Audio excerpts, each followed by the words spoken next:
अस्सलाम वालेकुम वरहमतुल्लाह। दोस्तों, आज की वीडियो स्पेशल उन लोगों के लिए है जो ज़्यादा महंगे नुस्खे इस्तेमाल नहीं कर सकते, जिनके पास इतना बजट नहीं है कि वो 5-10 हज़ार रुपये ख़र्च कर सकें। तो उनके लिए स्पेशल नुस्खा है। और सबसे पहले नंबर पे इस पर जो मैं बात करने वाला हूँ वो ये है कि इससे आपको क्या क्या फ़वाइद हासिल कर सकते हैं। सबसे पहले नंबर पे जिन लोगों को जरियान एहतलाम का मसला है वो बंदे भी इसको इस्तेमाल कर सकते हैं। जिनको ज़ुकावते हिस्स मज़ी वदी का मसला है, लेसदार कतरे पेशाब से पहले या बाद में आते हैं, वो भी इसको इस्तेमाल कर सकते हैं। और सबसे ख़ास बात जो शादीशुदा हज़रात हैं उनके लिए ख़ास है ये, जिनको सूरत अंजाल का मसला है, जिनका मादा पतला हो चुका है और बहुत ज़्यादा मामला तो उनके ख़राब हो चुके हैं, तो वो ये इस्तेमाल करें। इंशाअल्लाह अल्लाह के फज़ल व करम से इससे आपको बहुत ज़्यादा फ़ायदा हासिल होगा। तो इसमें जो आपको तस्वीर में नज़र आ रहा है, आप लोग इसको जानते हैं, अगर नहीं जानते तो इसका नाम मैं बता देता हूँ। इसको कहते हैं इमली कला, पहाड़ी इमली।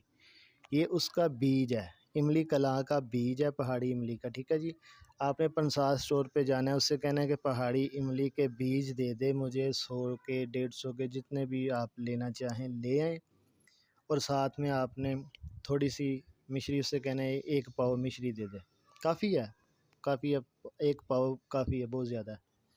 आपने 100 रुपये के बीज लेने हैं, उसको घर में लाकर आपने इसको नमक लेना है, नमक को गर्म करना है, इन बीजों को साफ़ करके नमक में भूनना है 5 मिनट, 4 से 5 मिनट तक इसको भूनें, हिलाते रहें।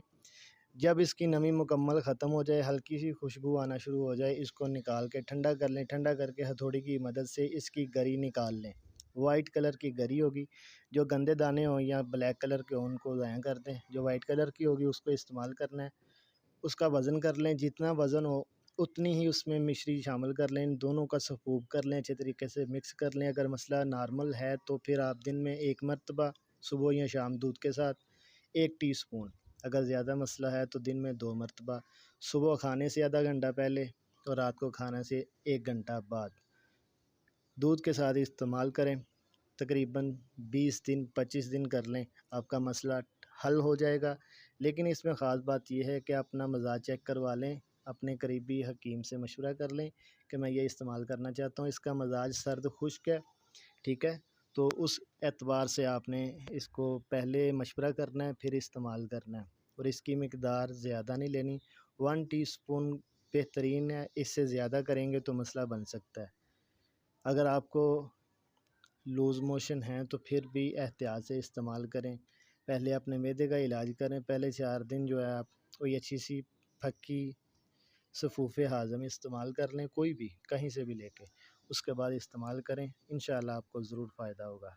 अस्सलामु अलैकुम वरहमतुल्लाहि।